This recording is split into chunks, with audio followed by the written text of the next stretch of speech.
हमारा शुरू से प्रयास रहा है कि हम आपके सामने भारत के प्राचीन मंदिर और खासकर वो मंदिर जो अधिकतर लोगों की जानकारी में नहीं है उन्हें आपके सामने प्रस्तुत करें। इसी सिलसिले में जब हमारे पास थोड़ा समय था तो हम निकल चले एक गांव जिसका नाम हुली है। अब हम उस मंदिर की तरफ चलेंगे। ये रास्ता आप देख रहे हैं, उस मंदिर को पहुंचने का केवल यही एक रास्ता है। एक छोटी सी चैनल नजर आई, कुछ भेड़ बकरियां थी और ऊबड़ खाबड़ रास्ता था। दोनों तरफ बड़ी बड़ी झाड़ियां, कुछ पशु मिले। अगर अकेला आदमी आएगा तो शायद यहाँ नहीं पहुँच पाएगा। लकीली गांव का एक छोटा लड़का जिसका नाम प्रशांत था, करीब 12-13 साल की उम्र होगी, वह हमारे पीछे पीछे आने लगा। उसी के कारण हम यहाँ तक पहुँच पाए। ये एक पहाड़ी हम देख रहे हैं, काफ़ी बड़ी पहाड़ी है और यह जो मंदिर अभी हम चलेंगे, मैं नहीं जानता इस मंदिर का नाम क्या है। ये कुछ सीढ़ियाँ बनी हुई हैं और इन सीढ़ियों को चढ़ने के बाद हमें मंदिर का नज़ारा मिलेगा। यह जो गांव है इसे मंदिरों का गांव पुराने ज़माने में कहा जाता था और आज ऐसी स्थिति हो गई है कि एक मंदिर को छोड़कर बाकी सारे मंदिरों की हालत, उनकी स्थिति बहुत ज़्यादा खराब है। इन मंदिरों का ध्यान न तो यहाँ के लोकल लोग रख पाते हैं और ना ही कहीं पर किसी भी सरकारी तंत्र का इंटरेक्शन मिला।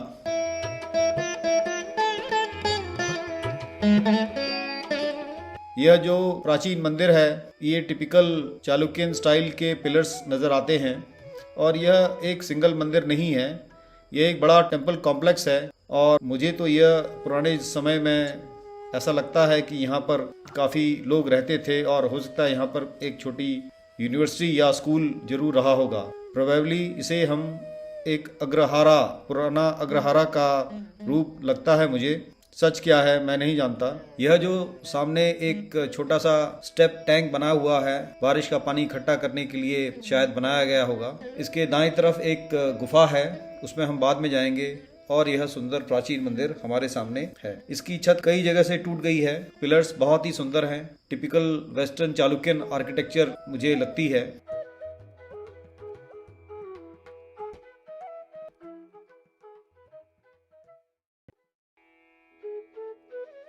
बाईं तरफ भी एक और कुछ टूटे हुए पिलर्स हमें मिले। छोटा सा मंदिर है। अब हम इस कमरे को रोटेट करेंगे। आसपास जंगल उगाया है।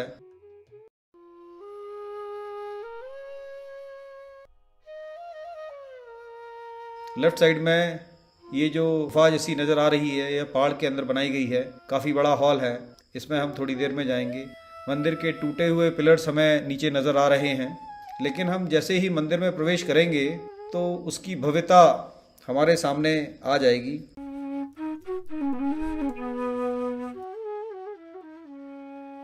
यहाँ हम देखते हैं कि चारों तरफ पैरापेट वॉल बनी हुई है और बीच में एक स्क्वायर मंडप है। स्क्वायर मंडप 4 सुंदर स्तंभ जो कि लेथ पिलर्स जिन्हें कह सकते हैं, उन पर खड़ा हुआ है। बहुत ही सुंदर नज़ारा है, बहुत ही प्यारा लग रहा है। हर पिलर को बहुत ही सुंदरता से बनाया गया है। यह जो अंतराल है, अंतराल का एक खंभा टूट गया है। यह बीम कभी भी गिर सकती है। यह देखिए, अब हम आपको इस पूरे मंदिर के दर्शन कराते हैं।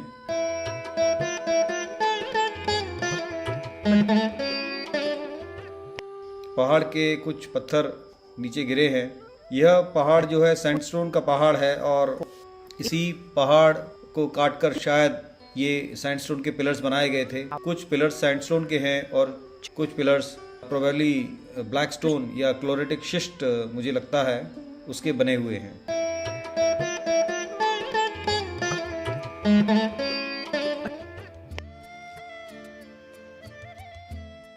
यह अंतराल का दृश्य है जिसे हम वेस्टिब्यूल भी कह सकते हैं।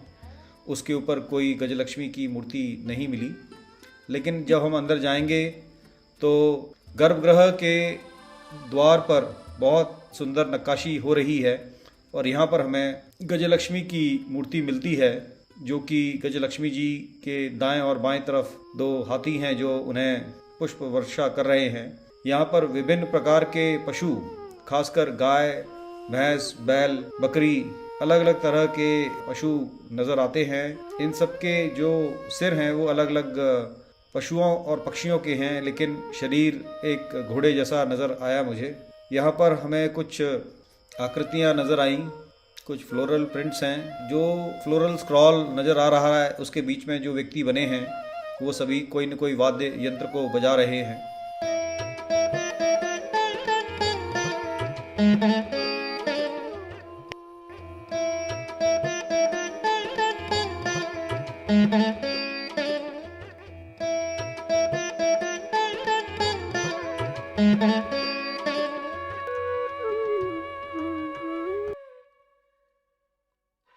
नीचे कुछ आकृतियाँ और बनी हैं, इनमें द्वारपाल का भाव आता है। कुछ स्त्रियों की सुंदर आकृतियाँ भी नजर आईं। रोशनी थोड़ी कम है, इसीलिए वीडियो की क्वालिटी ज़्यादा अच्छी नहीं लग रही है। दाएं और बाएं तरफ करीब करीब एक जैसे ही पैनल्स और आइकोनोग्राफी हम पाते हैं।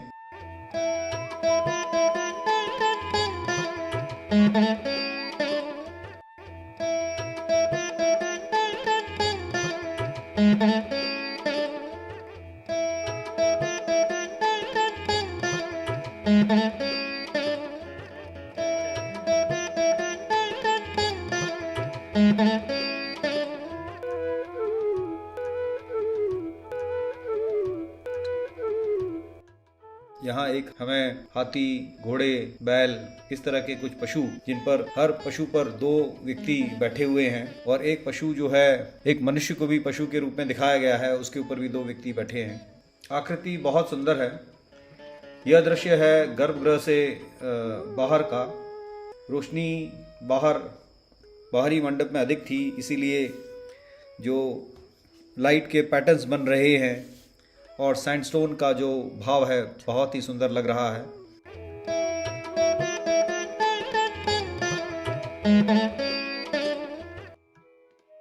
जो आउटर वॉल है, उनके जो पिलर्स हैं, उसकी ऊपर की छत टूटी हुई है। अब हम धीरे धीरे मुख्य मंदिर के बाहर आ गए हैं। यह मुख्य मंदिर के बाहर का दृश्य है।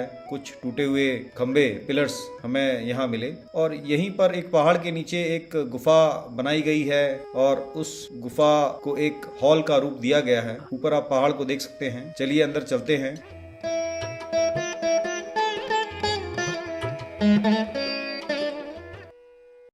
इस पर किसी भाषा में कुछ लिखा है, मैं नहीं पढ़ पाया।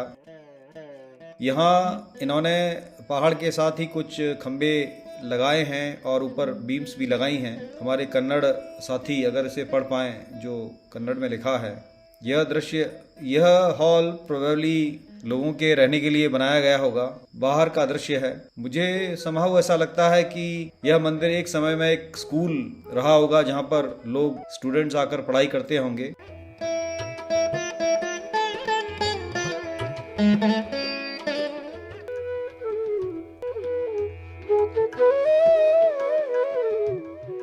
यह एक कॉमन पानी भरने की जगह रही होगी।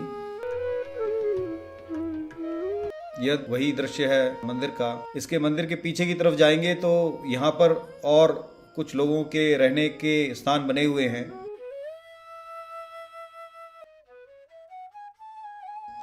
बगल में एक छोटा सा और मंदिर मिला जो काफी ध्वस्त स्थिति में है, ऑलमोस्ट टूट चुका है। यहाँ पर किसी भी सरकारी संस्था ने या यहाँ के लोगों ने शायद कभी रुचि नहीं ली है। इसी कारण इतना सुंदर मंदिर इस जीर्ण अवस्था में मिला। हमारे 2 साथी भी हमारे साथ आए थे और जगह बहुत ही सुंदर है। आसमान में काफी बादल थे। बादलों के कारण कभी धूप कभी छांव हो रही थी, इसलिए आपको बीच बीच में कहीं कहीं पर वीडियो की क्वालिटी काफी अच्छी नजर आएगी और कहीं कहीं पर खराब नजर आएगी। ये सामने एक बहुत बड़ी लेक है, बहुत बड़ी झील है, वहां हम थोड़ी देर बाद जाएंगे। ये नीचे का दृश्य है। अब हम जो एक रहने का अलग से स्थान बना था वहां और जो मंदिर है उसके पीछे के भाग में भी चलेंगे।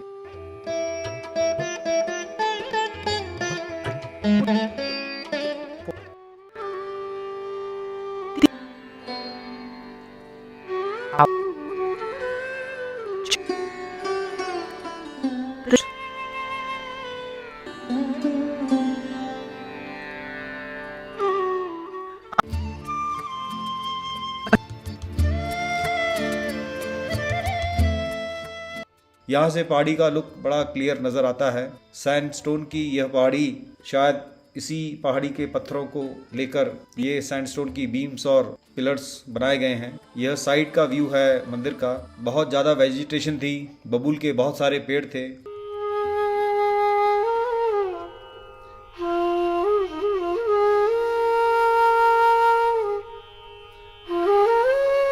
यह सामने का जो दृश्य है, इसके अंदर जब हम चलेंगे तो हमें बहुत सारे छोटे छोटे रहने के रूम्स मिलेंगे, कुछ किचन्स भी मिलेंगे, लेकिन इस समय इसकी स्थिति बहुत ज़्यादा खराब है। ये ऑलमोस्ट ध्वस्त हो चुका है। किसी तरह से खंबे, बीम्स और रूफ को संभाले हुए हैं। दीवारें ऑलमोस्ट टूट गई हैं। दीवार का कंस्ट्रक्शन देखने से पता पड़ता है कि पत्थरों को बिना तराशे हुए मिट्टी के साथ दीवार बनाने में प्रयोग किया गया है।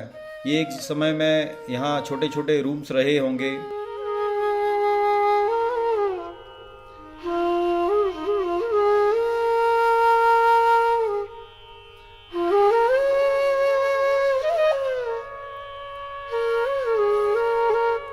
यह कॉमन हॉल का नज़ारा लगता है। तीनों तरफ छोटे छोटे रूम्स का मुझे भाव आ रहा है।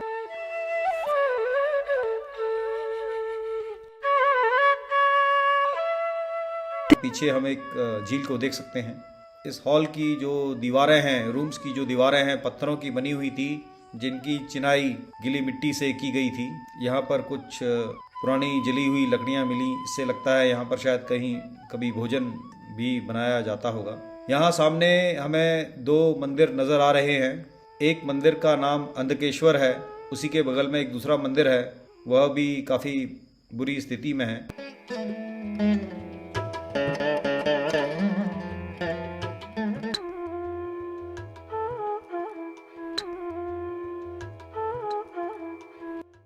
यहाँ गांव के लोग भुट्टा यानी कि मेज़ को उगाते हैं। नीचे मेज़ काफ़ी पड़े थे। जब यह ओरिजिनली मंदिर बना होगा या प्रयोग में रहा होगा, कितना सुंदर होगा आप खुद ही सोच सकते हैं। छत की हाइट करीब 6 फुट के आसपास थी। हल्का सा झुककर चलना पड़ा। अगर भारत के नागरिक और इस गांव के लोग चाहें तो इस मंदिर की स्थिति डेफिनेटली बहुत अच्छी की जा सकती है। थोड़ा सा साथ मिलकर काम करने की ज़रूरत है। This can definitely be developed as a major tourist spot and this will definitely help the village people also, but there was a total lack of participation and empathy with this ancient temple.